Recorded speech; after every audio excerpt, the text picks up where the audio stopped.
This is a channel about small wheel vehicles of any kind, so I think making a video on tanks is not out of place here, because as you look at the wheels of a main battle tank, it's not bigger than the average all-X Molten bicycle, probably less than 20 inches, depending upon which tank and which configuration you are looking at.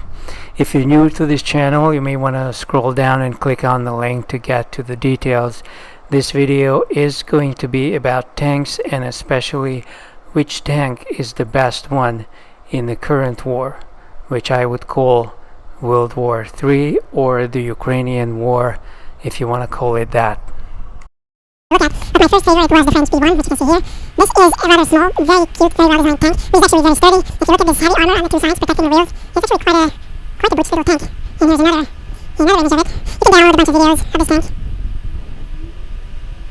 It was compact but very strong. I think it's a very cool design. I don't know what the smaller gun at the bottom is. It looks like a mortar or something like that. This is a fairly small tank compared to what came on afterwards, and the gun, as you see at the top, is very small. Some of the examples of these tanks are still around, so these are really well built. Not many people inside. Unlike what you saw at the end of World War I, when the engineers thought that this tank would be a way of protecting infantry. Those tanks were like military armored vehicles, more similar to what the American Bradley is today. Quite a huge track. It goes up to the shoulder height of an average male. That's pretty intense. My all-time most favorite tank. There is something about the masculine, robust butchness, which you don't really see in any other tank, just in the design, not just the size of it, or how thick the armor is. It was a very good tank, also very sturdy with a menacing punch. You can see this gun. This gun is intense. They built a Tiger too, which is much more massive, but even more massive than this. But the design just doesn't have this squarish, masculine-looking design that I really adore. I think this is the best tank of World War II and of all times, really. After World War II, during the Cold War, there were attempts to make tanks even bigger than this. For a while, there was a rush on the part of the US and the Soviet Union to make these monster tanks even bigger than the Tiger II, or the King Tiger. There was also a German plan to make a tank that would be able to carry guns of the size you would put on a warship. And those guns have to be much, much bigger than anything mounted on a tank. None of these designs proved to be optimal. They were simply too heavy. So this tank is pretty much the pinnacle of tank design and building. But obviously, it would be nothing on the modern battlefield because of all the modern technology and innovations that are available.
Moving over to the current war and the hardware that's available today.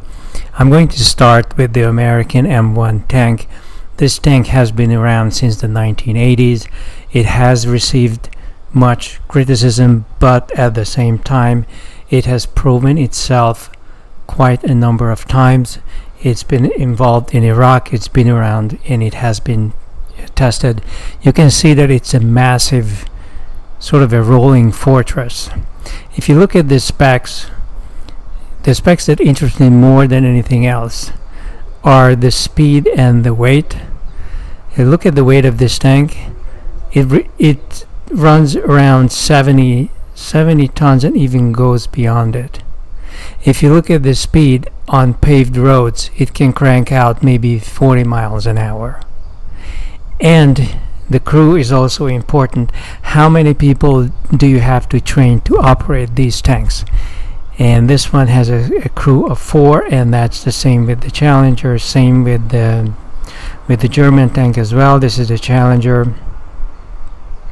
Now you see that here you're coming down from 70 tons to about 63 tons. So this is a significantly lighter tank than the American M1. And the speed is once again on paved roads, it's about 40 miles an hour, and a lot slower if you are crawling in the mud. 4 persons form the crew. And these are the English-speaking countries, are countries which use and build tanks as a kind of an afterthought. These are island countries. So for the security of the US and Britain, what's most important is not the main battle tank, it's the Air Force, it's the Navy. If there's going to be a direct threat against any of these countries, it's going to come from the air, or it's going to come from the sea. So these tanks are built mostly for adventures in other people's countries and on other continents.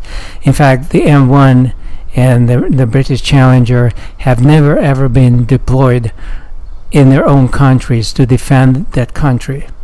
Now, if we go over to the continental powers, the great traditional land powers, which would be the Germans and the Russians and other German-speaking countries as well.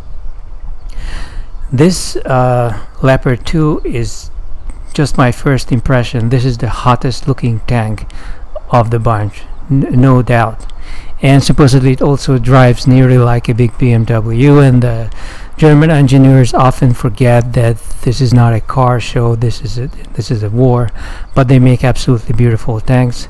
And if you look at the specs, this tank is down to 55 tons. So this is the lightest one so far. The speed is not that great. The speed is the same, roughly 40 miles an hour on paved roads. And a crew of 4 people. So you would have to train 4 people. If you lose the tank, you're going to lose 4 highly trained individuals who are going to be hard to replace. You lose an infantryman, you just draft another one. You get maybe a few $100 or a few $1,000 worth of equipment destroyed, but these tanks run for an average of $8 million. So that's the stake up there. And now we come to the Russian tank, easily the ugliest tank of the bunch. Boy, the Russians have really gone down the deep end as far as the design is concerned. A very different design from the low-profile design that they had been building since World War II all the way to the end of the Cold War. This is a post-Cold War tank. But if you look at the specs, the weight goes way down on this tank. Under 50 tons. And look at the speed, up to 60 miles an hour on paved roads. That's astonishing agility, lightweight. And this tank was really designed to fight protecting Russia on Russian soil. There was a tremendous problem for the Germans with their heavier tanks in the mud in the Russian theater in World War II, and I think it's going to be no different a situation in the Ukraine. Once the rains come, it's going to be the heavier your tank, the bigger your problem, basically. So my choice, if I had to choose the best tank of the bunch, would be the Russian Armata, as ugly as it is. Not because it's lighter, not because it's faster, although those are aspects of it, but consider that this thing cost $4 million as opposed to the NATO tanks, which run for $8 million. That's a huge difference. When you knock out a NATO tank, you cause twice the economic damage to your opponent than the damage that would be caused if you knocked out one of the big Russian tanks. Also, you are losing 4 crew members for every NATO tank knocked out, and only 3 of them for the Russian tank, because the Armata is operated by a crew of 3. It is an automatic gun and tower, so there's nobody here. The 3 people are sitting down here, and they are remote controlling this gun. So the winner is the Russian Armata. Not the nicest tank, but the cheapest by far. And here I would like to quote from a German tank commander from the end of World War II. This man wrote in his notebook, he said, "From the beginning we were like elephants fighting ants. Our armor was thicker, our guns were bigger, and we killed a lot of them, but they kept on coming. And you know what? At the end of the day, the ants will eat the elephant." And that's what happened, and that's what's happening right now. What you're seeing here is much cheaper, but still very potent technology, fighting something far more expensive stuff that's coming out of the West. In other words, what we are throwing at this from the West is costing us way more. And also, the Russians prefer to fight defensively. They won against Napoleon and Hitler, both of whom had far superior armed forces compared to the Russians, just by playing the defensive game. That an attack is several times as expensive as a defense, so the Russians were just sitting around and let the French and later on the Axis attack until they were completely melted down. And that's what we are seeing today as well.